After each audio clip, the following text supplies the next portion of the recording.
Ανατολής λοιπόν είναι ένα πολύ ισχυρό όπλο, είναι η πρώτη Federal πριν τη Federal. Και πήραν όλα τα χρήματά μας, σφάξαν όλους τους Έλληνες. Ποιοι μωρέ, ξέρετε, οι Χαζαρομογγόλοι. Και δεν τους λέω Τούρκους μωρέ, γιατί δεν υπάρχει Τούρκος. Οι Χαζαρομογγόλοι που είναι μαζί με τους Εβραίους και δεν με γελάνε ποτέ, ξέρουμε τι φταίει, πώς παίζουν και τι κάνουνε. Αυτά τα μογγολοαίματα. Και θα τα πούμε τώρα στη συνέχεια. Και θα έχουμε μεγάλη συνέχεια στον πλανήτη. Και πρέπει να σε μαζευτούνε που κάνουν ό,τι γουστάρουνε. Ναι κύριοι. Αυτά τα τράπεζα λοιπόν τα χρήματα πρέπει να τα δώσει η Κεντρική Τράπεζα της Γαλλίας που είναι εγγυήτρια στη μετοχή αυτή. Και ότι όλη η Γερμανία έχει γίνει με λεφτά των Ελλήνων. Με λεφτά αυτής της τράπεζας της πτωχευμένης Γερμανίας.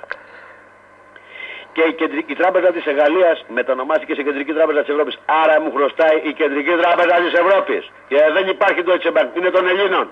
Και αυτά τα ζώα μου πουλάνε να πούμε Χάι Χίτλερ. Νομίζουν ακόμα ότι είναι στο Χάι Χίτλερ. Δεν είναι.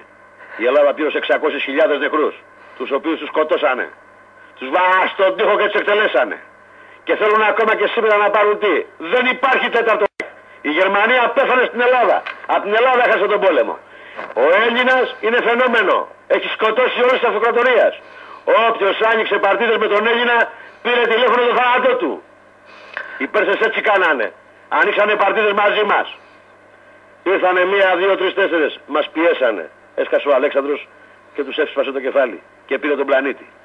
Οι Τούρκοι, όλη η Οθωμανική Αυτοκρατορία είχε φτάσει στη Γερμανία, στην Αυστρία, τα είχε λιώσει όλα. Ποιοι είναι οι Οθωμανοί, ποιοι είναι οι Οθωμανοί. Έχουμε τον Βυζάντιο 1453 και μετά τους Οθωμανούς. Δηλαδή ποιοι είναι οι Οθωμανοί. Για πέστε μου εσείς. Εγώ ξέρω την ιστορία ότι ήρθανε 300.000 Σελτζούκοι Τούρκοι, έτσι λεγότανε. Όχι, οι Τούρκοι λέγονται τα τελευταία 150 χρόνια. Οθωμανοί είναι παλιά. Σελτζούκοι Τούρκοι είχαν έρθει ως πολεμιστές στο Βυζάντιο. Τους είχε πάρει κάποιος αυτοκράτορας για να του φυλάνε τα σύνορα, από ό,τι θυμάμαι. Χαζαρομογγόλοι θα τους λένε, δεν υπάρχουν Τούρκοι. Χαζαρομογγόλοι από τη Χαζαρία. Όπου μετά σε ένα βράδυ κάτσαν κάτω και λέγανε οι Χαζάροι, τώρα θα γίνουμε Εβραίοι. Και γίνανε Εβραίοι. Σαν να κάτσουμε εμείς και λέμε θα είμαστε Κινέζοι. Άρα λοιπόν και την Οθωμανική Αυτοκρατορία εμείς τελειώσαμε. Το 1841 μας πληρώσαν όλοι και ήρθανε και πολεμήσαμε και εμείς διώξαμε τον Τούρκο από την Ευρώπη. Η Ευρώπη ελευθερώθηκε από τον Έλληνα. Το ίδιο έπαθε και η Ιταλία. Και να σας πω κάτι, τους πολέμους ο Έλληνας τους πήρε μόνος του, ο λαός μωρέ, όχι χαφιέδες από στρατηγούς και πάνω, ετοιμάζαν τις βαλίτσες τους να πάνε στη Γαλλία. Θυμηθείτε τι σας λέω. Τις πολέμους ο Έλληνας ο λαός, το DNA το ελληνικό νίκησε πάντα. Και το Γερμανό, εμείς τον ελειώσαμε. Τον κρατήσαμε 2,5 μήνες και δεν μπήκε στην Ελλάδα.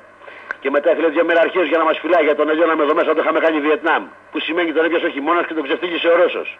Αλλιώς ακόμα Γερμανό θα έχεις. Ναι, εντάξει. Και δεν βάλανε μυαλό αυτές οι αυτοκρατορίες. Ωραία. Τώρα ξανανοίξανε παρτίδες μαζί μας. Πήραν τηλέφωνο το θάνατό τους. Έπρεπε να κάνουν αυτό. Χάσαμε όμως και ένα πόλεμο όταν οι θερμοκέφαλοι, εγώ τους λέω θερμοκέφαλους και ρίξαν τον πόλεμο του 1897, μα θυμάμαι καλά. Που πάθαμε πανολεθρία, δεν ήταν...